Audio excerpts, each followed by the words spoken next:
அனைவருக்கும் விடுதலை நாள் வாழ்த்துக்கள். இன விடுதலையும் மொழி விடுதலையும் நாட்டு விடுதலையுமே மக்களை நல்வழிப்படுத்தும். ஒவ்வொருவரும் தனது இன மொழி நாட்டுப்பற்றை உயிர் மூச்சாக கொண்டிடுதல் வேண்டும். இனியும் அடிமை நிலை தொடராது புதிய சமுதாயம் அமைக்க புறப்பட்டிடுவோம். நம் முன்னோர்களின் கனவுகளை நனவாக்குவோம்.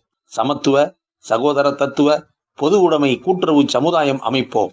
சாதி மொழி மத வேறுபாடுகளை கடந்து ஒற்றுமையாக வாழ கற்றுக்கொள்வோம்.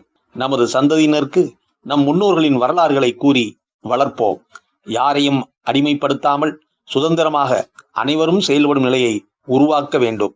தாய்மொழி பற்றி அனைத்தையும் உருவாக்கும் வல்லமை பெற்றது என்பதை உணர்ந்து தாய்மொழியை உயிர் மூச்சாக போற்றி வாழ்வோம். அந்நியரின் சூழ்ச்சி வலைகளை அறுத்தெறிந்து சுதந்திர பறவைகளாக வலம் வருவோம். வாருங்கள் உலக மானுடரே, உணர்வால் ஒன்றிணைவோம். சித்தர்களின் மூலமாக உலக அருளாட்சி அமைப்போம். ஓம் திருச்சிற்றம்பலம். ஓம்.